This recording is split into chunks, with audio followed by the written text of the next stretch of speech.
What's up, everyone? Welcome back to the channel. I'm Wesley. Today we are going to be talking about my final verdict on the Ricoh GR3X. This thing has become a cult favorite for a lot of street photographers. I've spent some considerable time with this thing, putting it through its paces in various shooting scenarios. I recently had it in Tucson with me this past week, and it's time for a definitive verdict. Is this Ricoh GR3X still the king of APS-C compact cameras, or should you opt for something a little larger, maybe like this X Pro 2? Let's find out.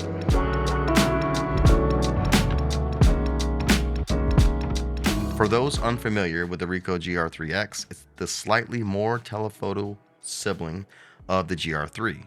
It's got a 40mm full frame equivalent f2.8 lens on a 24 megapixel fixed lens, I should say, on a 24.2 megapixel APS-C sensor. It's really just all about no nonsense photography in a pocket-sized form. So let's start where it really matters the most, and that's image quality. And after countless shots with the GR3X, and as I alluded to in my last video when I was comparing it to the other camera offerings and trying to decide where I'm going, which one I'm going to take with me to Europe, it still continues to impress. For this size, this sensor delivers very, very sharp, detailed images, excellent dynamic range, again, for its size. The fixed 40mm lens is a sweet spot for documentary and street photography for me, and even some portraiture offering a natural perspective that I prefer.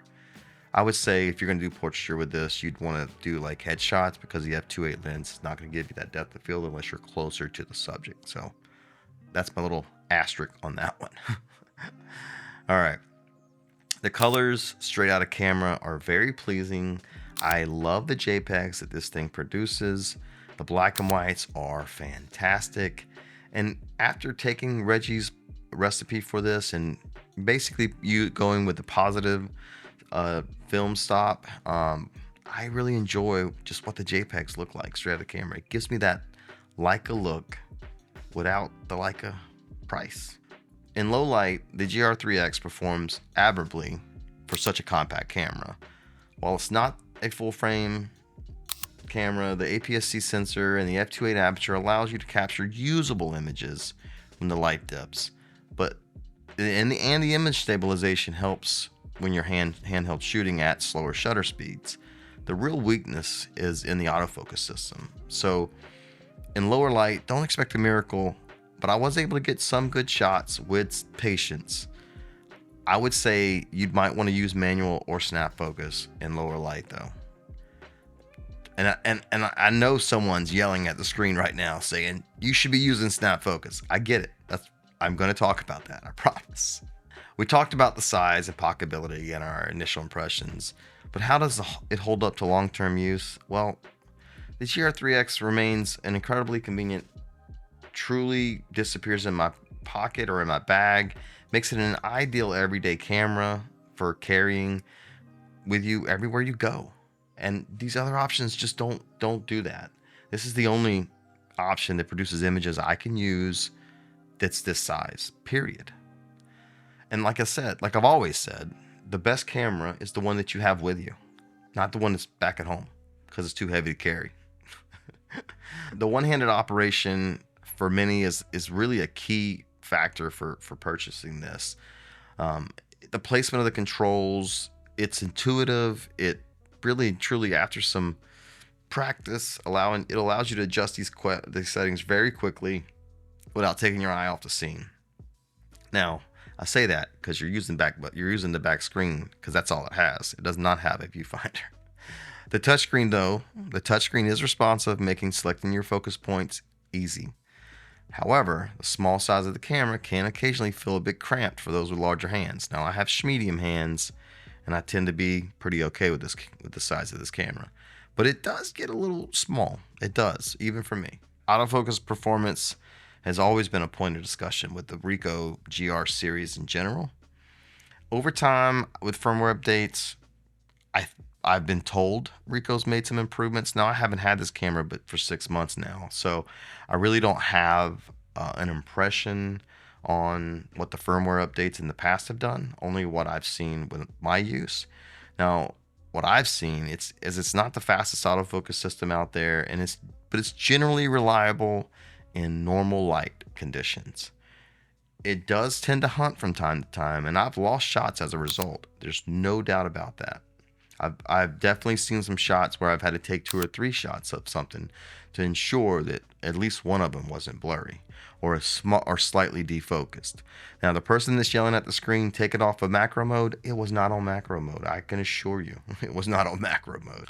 For quick static subjects, snap focus still remains an incredibly useful feature for street photography. It allows you to pre-focus on a specific distance and allow for near instantaneous capture without worrying about hunting of the autofocus system. And after some practice, I can see why some prefer this over the autofocus system, and I'd recommend that you learn how to do snap focus if you plan to buy this camera, period, because you're going to need to learn how to use it. Because in challenging low light, low contrast, or fast action situations, the autofocus can still hunt or just give up. So learn that snap focus. I would recommend it if you plan on wanting to buy this camera. Now, while a fixed lens can create a creative constraint for some, it can also be a huge asset depending on how you look at it.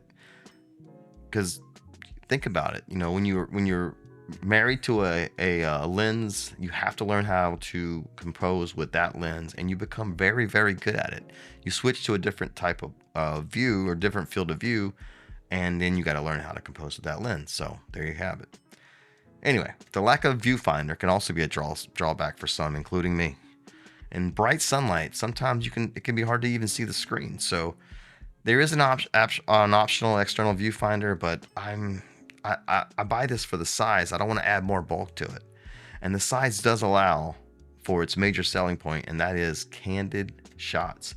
People just don't see you with this camera.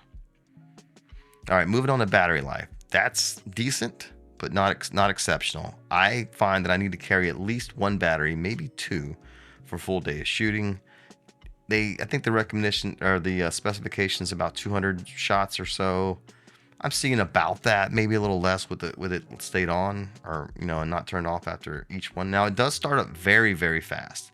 I do need to tell you that it does start up very, very fast. So I would take that into consideration.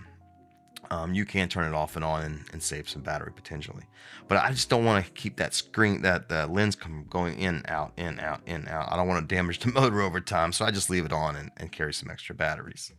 So after all of this, who is the Ricoh GR3X truly for? In my opinion, is for the photographer who values portability above all else without sacrificing image quality. It's for the street photographer who appreciates a discreet tool with a fantastic fixed lens. It's for the everyday shooter who wants a camera that slips in their pocket and is always ready to capture life's moments. Now, who is it not for? Well, it's not for those who need extreme versatility in focal length or light and fast autofocus for action.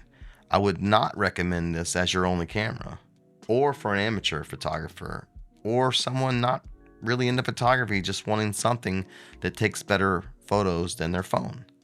Because you got to learn how to use the snap focus, and you got to learn to deal with the autofocus. And if you're not really experienced, this camera can be very frustrating. And there are better options out there in this price range, just slightly larger in size. But for what it is, a compact APS-C camera with a superb 40mm sharp lens, the Ricoh GR3X remains a top choice for a photographer that wants a camera that's always with them. That's it. This is a photographer's second or third camera that they use when they don't want to take the bulk of their other cameras out. So what are your thoughts on the Ricoh GR3X? Do you own one? What are your favorite things about it? Do you have any questions that you want answered before you're making a purchase decision? Drop them in the comments below. I'll be happy to converse with you guys, talk to you about what I like and don't like about this, and just, leave that decision up to you. So I hope you found this video helpful. If you did, please subscribe. help me get to the 1K mark. I am slowly getting there, and I would appreciate your help. Hit the like button and come back for some more. All right, guys. I'll see you later. Peace.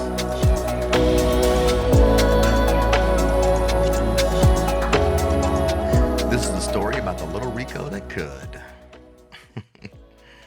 Oh, goodness. I love it.